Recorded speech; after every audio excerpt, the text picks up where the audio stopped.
இடைய குலத்தில் பிறந்ததால் இடையன், அடுத்தது மரம் பெற்றேன். அந்த மாதிரி வருஷா சொன்னேன் ஒரு இதில். ஓகே. ரொம்ப வருஷத்துக்கு முன்னால மங்கையர் மலர்ல நீங்க ஏதோ கண்ணனை பத்தின கதையெல்லாம் எழுதிட்டு இருந்தேன். ரொம்ப வருஷத்துக்கு முன்னால அதுல நான் அதை படிச்சேன். அப்போ அதை வந்து எனக்கு அதை சேமிச்சு வச்சோம்னு தெரியல. இப்போ உங்க உபன்யாசத்தை கேட்டோன்னே எனக்கு ரொம்ப ஆசையா இருக்கு. வேணும்.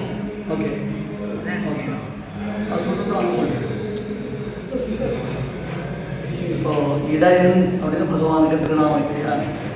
எதனால் அவன் இடையன் அப்படின்றதுக்கு ஒரு சுவாரஸ்யம் என்ன அப்படின்னு கேட்டால், பிரம்மா விஷ்ணு சிவன் நடுவில் இருப்பதனால விஷ்ணு இடையன், திருப்பார்க்கடல் நடுவில் இருப்பதனால இடையன், ஸ்ரீதேவி பூமிதேவி அவர்கள் இடையில் இருப்பதனால இடையன், ஆதிசேஷனுடையதான இடையில இருப்பதினாலே அவன் இடையன், மாயாதேவிக்கும் பலராமனுக்கும் இடையில பிறந்ததுனால அவன் இடையன், இல்லை சுபத்ராதேவிக்கும் பலராமனுக்கும் இடையில பிறந்ததுனால அப்படின்னு சொல்லலாம். தேவகியினுடைய இடையில பிறந்ததுனால அவன் இடையன். அந்த இடையன் இடையில கட்டுப்பட்டு இருந்தான். எங்கன்னா திருவாய்ப்பாடியில கோபிகளுடைய இடையில கட்டுப்பட்டு இருந்தான். அதான் இடையன். அங்கனா மங்கனா மந்தனை மாணவகான்றதான விஷயத்துல ரெண்டு கோபிகளுக்கு நடுவில் ஒரு இடையன் அப்படின்றதுனாலையும் அந்த பகவானுக்கு இடையன் பேரு. திரிவேதிர் தட்சிணாக்கினி காரகமத்தி வாகவனியம்னு 3 அக்னிக்கு நடுவில் இருப்பதனால பகவானுக்கு இடையன் பேரு. வைஷ்ணவம் கிருஷ்ணவான்னு ஒரு ஸ்ரீ வைஷ்ணவன் ஸ்ரீ வைஷ்ணவனை பார்த்தான்னா தண்டவத் பரமேத்தை 2 பேரும் சேவிக்கணும். ஏன்னா இடையில பகவான் இருக்கான்னு சொல்றாரு. உள்ளத்தை கொண்டு முடிவர்கள் யோகிக்கணும்னு எல்லாருடைய இதயத்தில் இருக்கிறதால அவனுக்கு இடையன் பேரு. அந்தர் மகிழ்ச்சர சர்வம்னு இடைவெளி இல்லாமல் என்றும் நிறைந்திருப்பதனால அவனுக்கு இடையன் பேரு. சேனையோடு பயோர் மத்திய 2 சைன்யத்தினோடு கொண்டு போய் தேரை நிறுத்தினால அவனுக்கு இடையன் பேரு.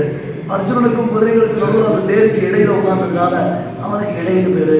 யசோத பிராட்டியால் உடனுடைய இடையில கட்டுப்பட்டதுனால அவனுக்கு இடையன் பேரு. யசோத பிராட்டி இவனுடைய இடையில கட்டினதுனால அவனுக்கு இடையன் பேரு. இப்படி உங்களை மாதிரி நிறைய பேர் இடையிடையே வந்து ரசிக்கிறதுனாலையும் அவனுக்கு இடையன்னு பேரு. போருமா? இதை அது இப்போ இதில் நிறைய சொல்லியிருக்கேன். அதோட கொஞ்சம் அதிகமாக தான் சொல்லியிருக்கேன். உங்க பொண்ணு பேத்திக்கு சொல்லுங்க. பெரிய பேத்தி வந்து கேட்போம். ராமர் கதை சொல்லு, கிருஷ்ணா கதை சொல்லு, அதை எனக்கு தெரிஞ்சதெல்லாம் சொல்லுவேன். நேற்று நீங்க சொன்னேன் இது பார்க்கலுக்கு கடையும் போது பம் பம் பம்னு வந்தது. இப்போ யசோதரை தயிர் கடையும் போது அது வந்தது. அதில் பூதம் இருக்குல்ல, அதை நான் எங்கேயோ படிச்சுட்டு அவளுக்கு நான் சொன்னேன்.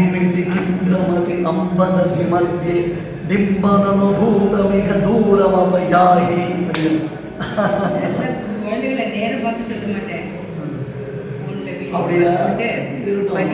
படி எனக்கு கதை சொல்லுவேன்.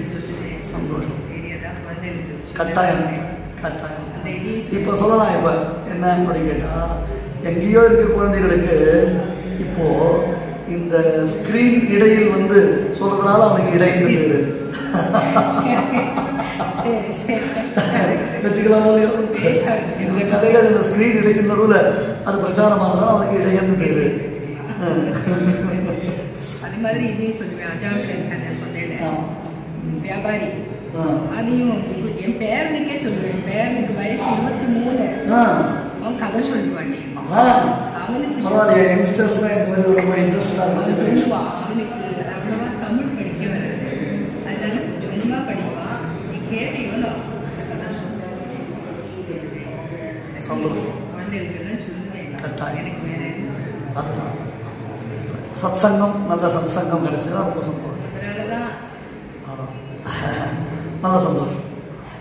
ராதே கிருஷ்ணா. ராதே கிருஷ்ணா.